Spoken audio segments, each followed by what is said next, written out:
Nakita ko na yung second bird natin. Ayan, si Black. White light. Ayan.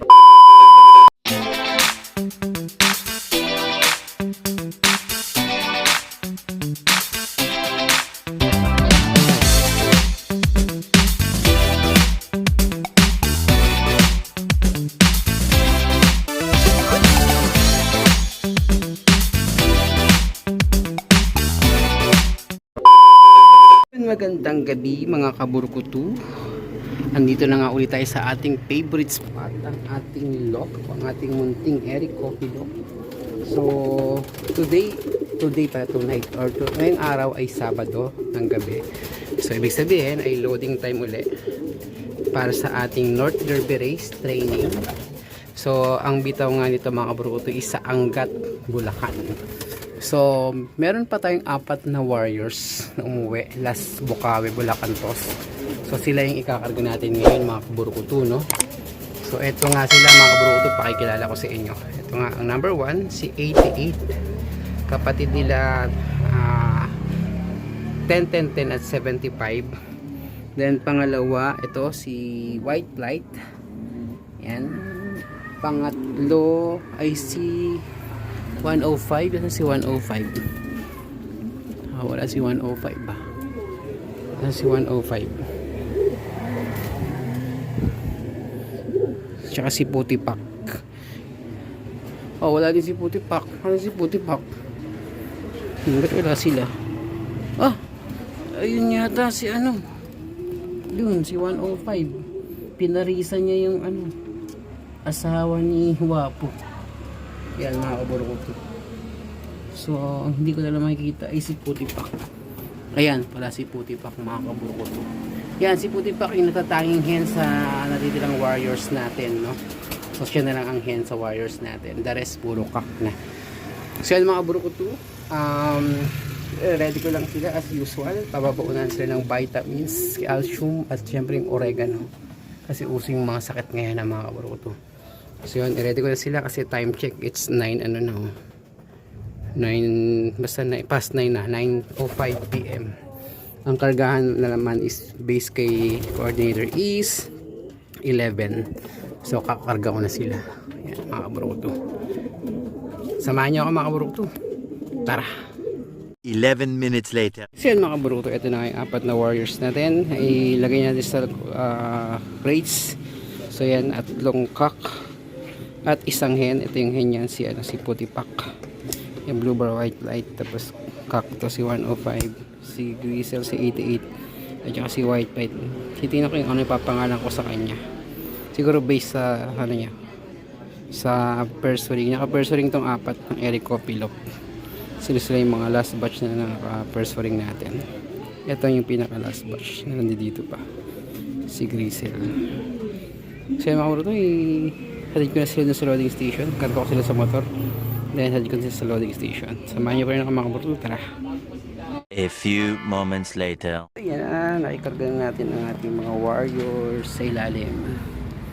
Angat ba to? Angat. Angat. So yan, sa Angat sila ibabato bukas.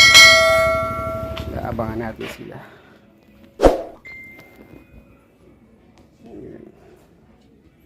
Ang dami pa rin. Yung mga kanina, binalik ko lang. Ayan, abangan sila bukas.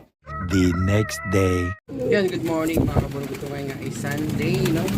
August 4, 2024. Ngayon nga is Abangan Day. So abang natin mga kalapati natin mga kaburkutu na binitawan sa Angat, Bulacan kaninang 6:20 AM. Time check, it's 7:30 na. So I think may mga umuwi na sa ano, pero karating ko lang sa loob. Pero sa may ibon natin mamaya. Yun sila nag-speed ng mga 1-2. So mga ano lang sila, mga 800 kabaha. So mga kaburkutu, ilalagay ko lang yung forecast dito.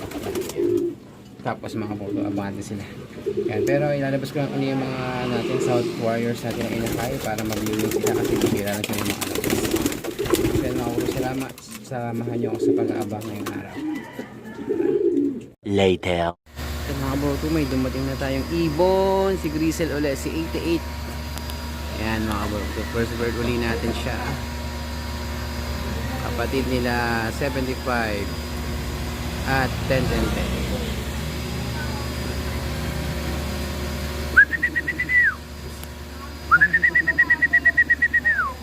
Bigyan na lang siyang lumabas dun, no?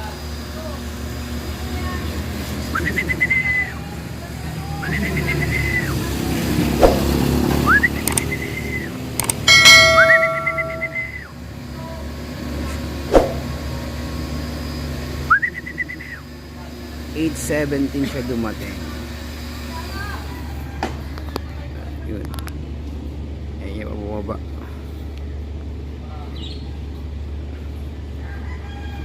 Antayin natin siyang bumaba, mga kabulubuto. Ayun na siya. Hindi naman hinihingal. Pasok na siya.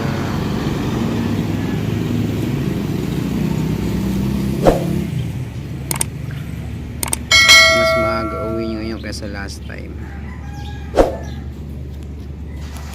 Last week, alas 9 umuwi yan eh. Mas maaga siya ngayon. One long angry line later. Nakita ko na yung second bird natin. Ayan. Si Black. White light. Ayan siya.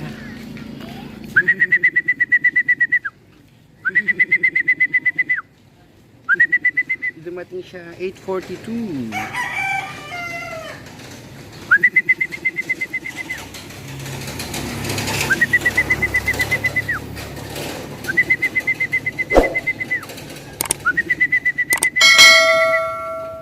Meron tayong dalawang ibon, mga kabutbuto. So dalawa lang inaantay natin. Si Putipak at si 105 na lang kulang. Baka na! Pangalawa na. Ayan siya. Pangalawa na siya.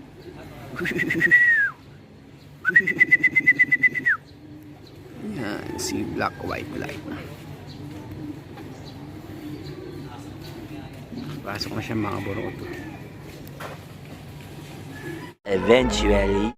Good morning ulit mga kaburuto. Time check, it's 9:25 AM. So far meron tayong dalawang ibon na umuwi mula sa toss natin sa Angat, Bulacan. So eto nga yung unang umuwi. Pangalawang araw niya, pangalawang toss niya na laging nauuna. Si 88 na kapatid ni 75 at ni 10-10-10. Then next na umuwi is si Black White Light. Ito. Ayan. So siya yung pangalawang uwi sa atin. Ang inaantay pa natin mga kaburukutu ay si 105 at si Putipak. So white light din siya na kulay blue bar naman. So yan mga kaburukutu, ibig sabihin 2 out of 2 or 50% na tayo sa ating toss. So kailangan ko na umalis sa loob. Papaabangan ko na ulit sa Palakayate. Dinihabig ko kaya kung ano nangyari sa ating Angat Bulacan toss. So siguro for now dito na muna ang video natin. Tuloy ko na lang once na may update ako sa pag-uwi ni 105 at ni Putipak. Yan, salamat sa pagsama ngayong araw mga bro sa pag-aabang. So samahan nyo ulit sa next na loading natin next Saturday. Yan mga bro, salamat. Bye bye.